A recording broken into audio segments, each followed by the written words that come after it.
Shalom, selamat pagi Bapak Ibu yang dikasih Tuhan, apa kabarnya? Kiranya kasih setia yang berasal dari Tuhan terus memenuhi kehidupan kita hari lepas hari, amin. Mari Bapak Ibu yang dikasih Tuhan, sebelum kita akan memulai untuk kembali di dalam aktivitas, kita mau meneduhkan hati untuk sekali lagi disapa oleh kebenaran firman Tuhan. Mari di pagi hari ini kita mulai di dalam doa. Bapa yang baik, kami mengucap syukur untuk pagi yang Tuhan beri, karena kami yakin percaya tangan kasih setia Tuhan tidak pernah meninggalkan kehidupan kami. Tolong kami, topang kami, sehingga sekali lagi kami mampu menjadi anak-anak Tuhan yang menyaksikan kemurahan dan kebaikan Tuhan.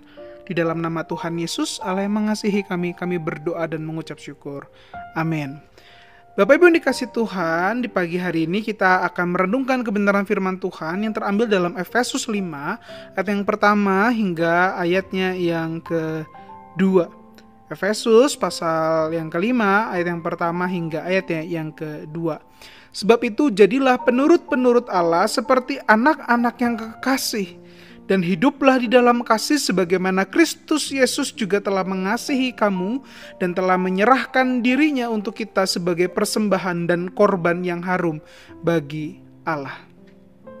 Apa alasan seorang untuk nurut kepada orang lain? Beberapa orang bisa menjadi nurut karena rasa cinta yang begitu besar, sehingga apapun yang dikatakan, diperintahkan, ia akan laksanakan. Tetapi di saat yang bersamaan ada juga beberapa orang yang memilih nurut karena keterpaksaan, karena ia menyadari ia lemah, sementara pihak yang memberikan perintah adalah pihak yang mendominasi. Daripada ribut, ya mending nurut, mungkin pikirnya seperti itu.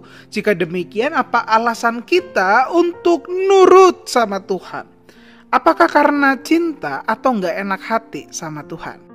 Mari perhatikan kembali apa yang menjadi perintah Paulus bagi jemaat Efesus itu.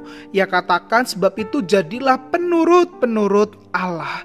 Kata penurut bukan sekedar perintah untuk taat dan mau tidak mau harus mengerjakannya. Tetapi kata penurut lebih tepat diterjemahkan sebagai imitator atau peniru yang dilandasi dalam sebuah pengenalan dan kasih yang benar akan Allah itu. Sama seperti seorang anak yang tiba-tiba menggunakan sepatu ayahnya, memakai gincu atau memakai lipstik mamanya, atau menggunakan kata-kata yang biasa orang tua ucapkan. Itu merupakan bentuk cinta kasih dari seorang anak yang menghormati, yang mengenal dan mengasihi orang tuanya. Begitu juga yang harusnya terjadi dalam kehidupan anak-anak Tuhan.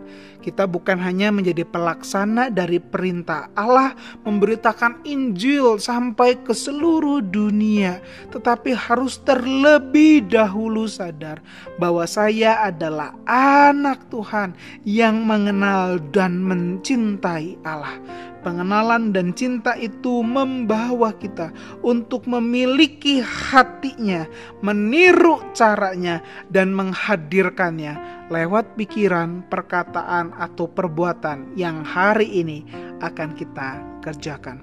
Hingga akhirnya setiap orang yang hari ini kita jumpai, kita temui, atau Tuhan hadirkan dalam kehidupan kita, melihat kita sebagai anak-anak Tuhan yang mengenal dan mencintainya di dalam kehidupan kita. Amin. Jadi di pagi hari ini sebelum kita memulai aktivitas, semoga kita kembali meneduhkan hati, mempersiapkan diri dengan mengingat bahwa saya adalah anak Tuhan yang mengenal dan mengasihi. Lewat renungan ini saya mau mengambil komitmen, mau mengambil action, tindakan untuk menghadirkannya lewat pikiran, perkataan, dan perbuatan saya. Mari kita ambil waktu tenang, kembali meneduhkan hati untuk menjadi saksi Tuhan karena kita mencintai dan mengenalnya.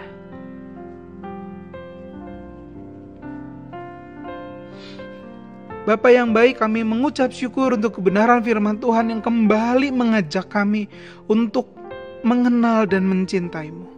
Ajak kami Tuhan di pagi hari ini untuk mulai meniru caramu, meniru tindakanmu, sehingga kami mampu menghadirkanmu di dalam kehidupan kami. Berkati setiap keputusan, pikiran, perkataan, atau perjumpaan-perjumpaan dengan orang-orang yang Tuhan tempatkan di sekitar kami, hingga akhirnya mereka melihat ada Tuhan yang hidup di tengah mereka karena kami sudah mengenal dan mencintai Tuhan. Tolong kami satu persatu untuk menjadi saksimu dimanapun Tuhan tempatkan. Di dalam nama Tuhan Yesus Allah yang mengasihi kami berdoa dan mengucap syukur. Amin. Selamat menjalani hari ini sebagai peniru yang menghadirkan Tuhan di dalam kehidupan kita. Soli Deo Gloria.